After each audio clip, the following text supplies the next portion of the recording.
이 시간 우리에게 주시는 하나님의 말씀 사도행전 28장 20절에서 31절까지 말씀입니다. 신약성경 237쪽입니다.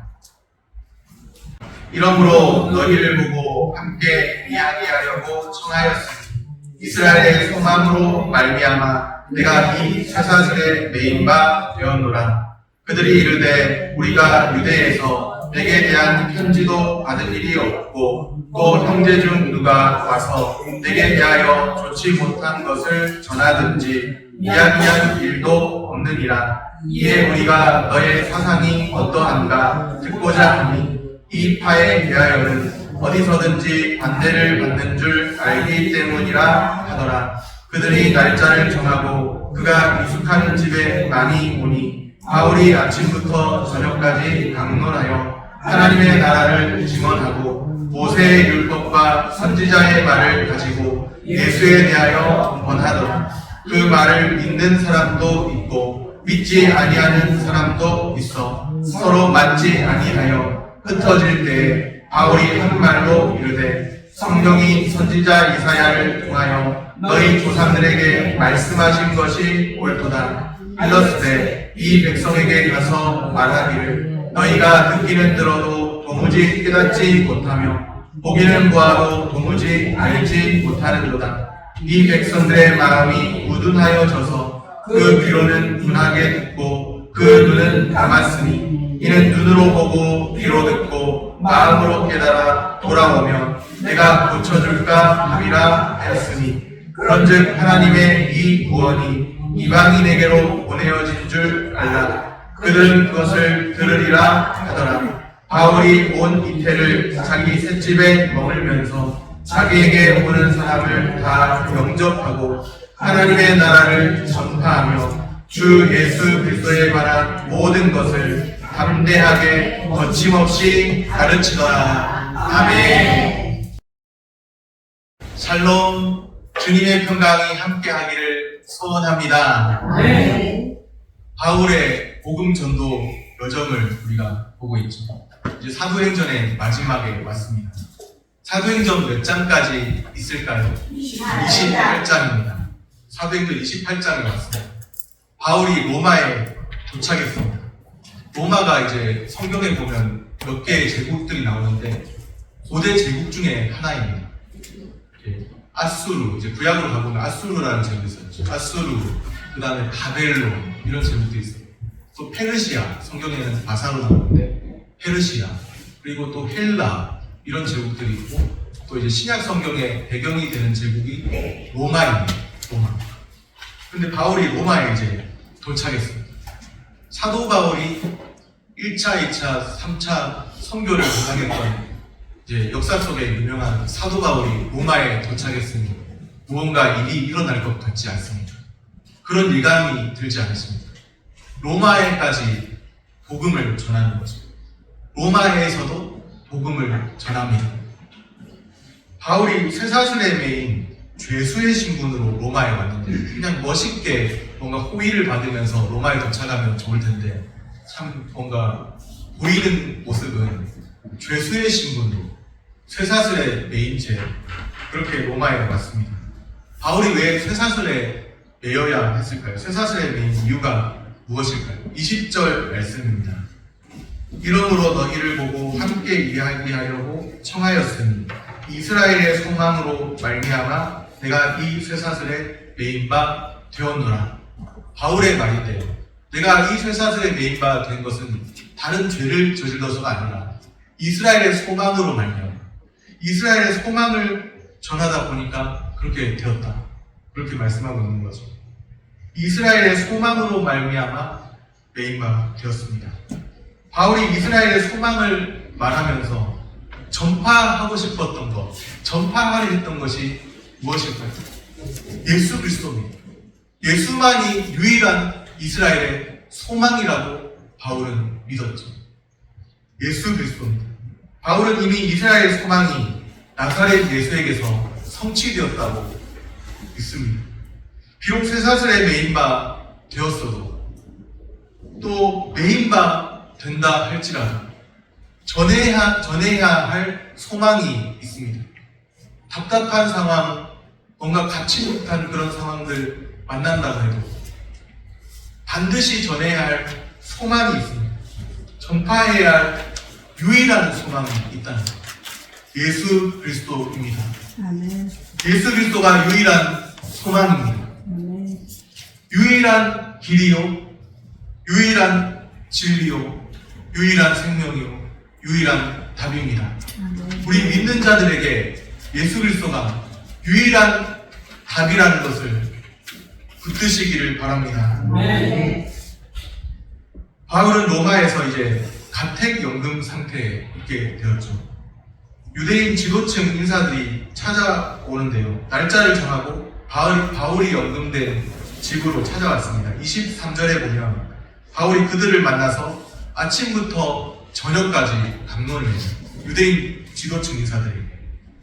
그런데 아침부터 저녁까지 강론한 것도 참 놀랍지만 이렇게 그 유대인 지도층 인사들 만나서 아침부터 저녁까지 이제 강론한 것도 놀랍지만 바울이 무엇을 강론했느냐 이것을 좀 봐야 되는데 바울이 하나님 나라를 증언합니다.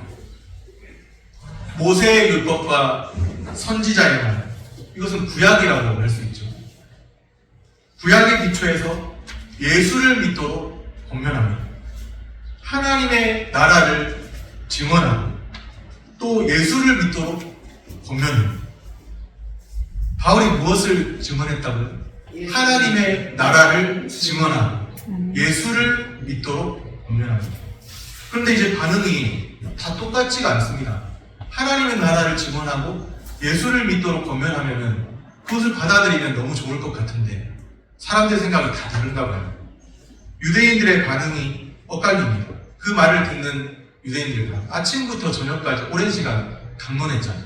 하나님의 나라 증언했고 예수를 믿도록 권면을 했는데 유대인들의 반응이 엇갈립니다. 24절 말씀입니다. 그 말을 믿는 사람도 있고 믿지 아니하는 사람도 있어. 우리가 복음을 전할 때도 똑같은데요. 그 말을 믿는 사람도 있고 믿지 아니하는 사람도 있어. 믿지 않는 사람만 있다면 너무나 전할 필요가 없다 그런 생각이 들 정도로 낙심이 될 거예요. 그런데 믿는 사람도 있고 또 다 환영하는 게 아니라 믿지 않는 사람도 있고 이때 바울이 이사야 선지자를 인용해서 말씀하죠. 유대인 중에는 믿는 이들도 있었지만 믿지 않는 이들도 있었죠. 하나님 나라와 예수 그리스도를 전파했는데 그것을 받아들인 사람도 있지만 받아들이지 않는 사람도 있더라는 것이죠. 바울이 이제 이사야 선지자의 예언대로 사람들에게 말을 하는데 마음이 완악하고 눈과 귀가 어두워서 듣지 않는다는 것을 말씀합니다. 어디서든지 반대하는 이가 있듯이 이 로마에서도 예외는 아니었습니다. 이제 바울은 이방인에게로 돌아서는데 28절 말씀입니다. 그런즉 하나님의 이 구원이 이방인에게로 보내어진 줄 알라. 그들은 그것을 들으리라 하더라. 모두가 받아들였더라면 너무 좋았을 텐데 받아들이지 않는 사람들이 있는 거예요. 하나님의 이 구원이 이제는 이방인에게로 보내어진 줄 알아라. 그들은 그것을 들을 것이다. 그렇게 바울이 지금 말하고 있죠. 이방인 전도가 이제 더 본격적으로 시작되는 이방인의 전도는 유대인의 완악함 때문에 이루어졌죠. 받아들이지 않는 그 유대인의 완악함 때문에. 그런데 이미 창세전에 하나님의 계획 속에서 하나님의 섭리의 한 과정으로 이방인에 대한 그 계획과 섭리가 있었다는 것을 우리가 생각해보면 좋겠습니다. 물론 유대인의 완악함을 통해서 이방인에게로 복음이 향하게 되었죠. 그런데 복음을 전하는 길에는 늘 반대가 있기 마련입니다. 반대에 부딪힐 때 미련을 두지 말아야 합니다. 전도가 유대인에게서 안 된다고 미련을 두고 낙심하고 하다 보면 실망하기 쉬운데 유대인에게서 안 되면 이제는 이방인에게로 향해야 하는 것이죠. 중요한 것은 반대에 부딪혀도 낙심하지 말아야 한다는 사실입니다. 바울이 낙심해서 전도를 포기했다면 이방인 전도는 없었겠죠. 로마 제국의 복음을 전하는 것은 쉽지 않겠죠. 물론 하나님께서는 다른 경로를 통해서도 그분의 뜻을 이루셨을 것입니다. 이방인전들은 그만큼 그렇지만 지연되었을 것입니다. 낙심하지 말고 끝까지 복음을 전하시기를 바랍니다. 아멘. 우리가 하나님 나라를 알고 예수 그리스도를 아는 사람들입니다. 낙심하지 말고 우리에게 주어진 그 유일한 복음, 유일한 소망, 유일한 답을 증거하는 자로 사시기를 바랍니다. 아멘. 바울은 2년이라는 시간 동안에 가택연금 상태에 있었습니다. 가택연금이 무엇일까요? 사전에서 이렇게 설명합니다. 외부와의 접촉을 제한, 감시하고 외출을 허락하지 아니하나 자신이 살고 있는 집안에서만 신체의 자유를 허락하는 감금. 이제 가택연금은 쇠창살 있는 그런 감옥에 갇힌 상태는 아닌 거예요. 신체의 자유가 있습니다. 다만 외부와의 접촉이 제한되고 감시를 받죠. 외출이 허락되지 않는 그런 상태입니다. 30절 말씀입니다. 바울이 온 이태를 자기 셋집에 머물면서 자기에게 오는 사람을 다 영접하고, 가택연금 상태에 있는데 찾아오는 사람 있고 찾아오는 사람들 다 무엇했다고 말씀하죠? 영접했다고 말씀하고 있습니다. 가택연금 상태에 있어도 찾아오는 사람들이 있습니다. 바울은 그들을 다 영접했습니다. 찾아오는 사람들을 맞이해서 복음을 전했습니다. 우리가 잘못 생각하는 것 중에 하나가 꼭 어딘가로 가야만, 해외로 가야만 선교할 수 있는 건 아니에요. 또 국내 땅끝 마을로 가야만 선교할 수 있는 게 아닙니다. 우리가 있는 삶의 자리에서 하나님의 말씀 전할 수 있고 은혜의 복음 증거할 수 있습니다. 내가 찾아가는 곳에 사람들 많이 있던데요. 찾아오는 사람들을 향해서도 복음을 전할 수 있습니다. 찾아오는 사람입니다.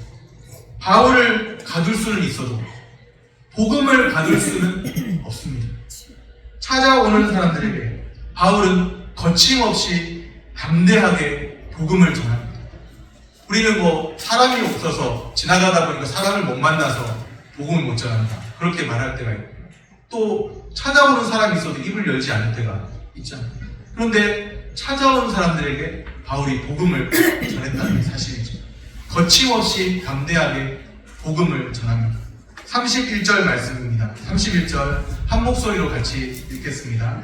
하나님의 나라를 전파하며 주 예수 그리스도에 관한 모든 것을 담대하게 거침없이 가르치더라. 아멘. 담대하게 거침없이 전파하고 가르쳤던 것이 무엇이죠?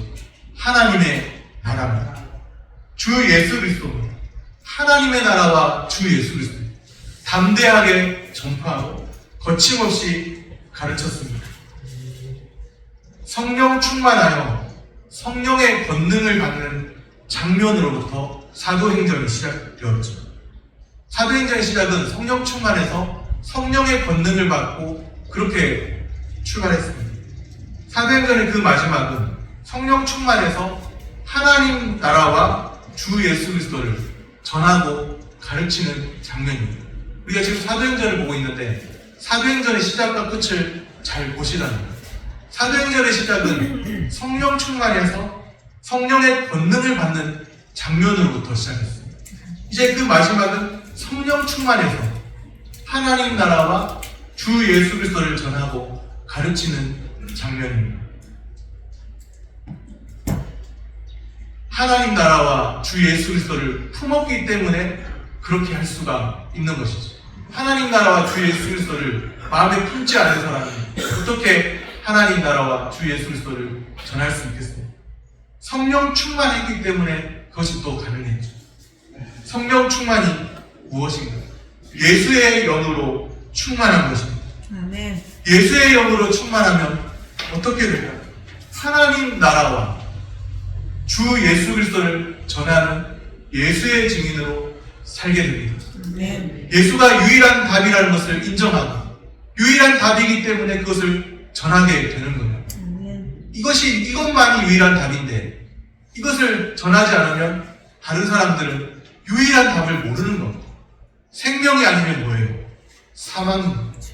유일한 답을 알고 있기 때문에 이것만이 유일한 답이라고 알고 있고 하나님 나라와 주 예수 그리스도를 품었기 때문에 성령 충만하여 예수의 영으로 충만하여서 유일한 답 예수 그리스도를 전하고 있습니다. 사도행전의 역사는 28장으로 완결되었고 그러나 성령의 역사는 지금도 계속되죠. 지금도 계속되고 있는 거예요. 성령의 역사가 멈춘 게 아닙니다. 하나님의 일하심이 지금은 멈춘 게 아니에요. 다만 우리의 마음이 바뀌었을 뿐이에요. 하나님을 향한 우리의 마음이 바뀌었고 하나님을 향한 우리의 태도가 바뀌었을 뿐이에요.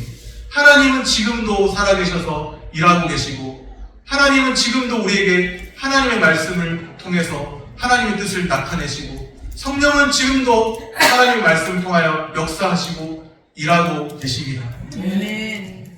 예수의 영으로 충만하여 예수의 증인으로 기쁜 소식 전하며 사시기를 바랍니다. 아멘. 말씀을 정리합니다. 전파해야 할 유일한 소망 예수 그리스도입니다.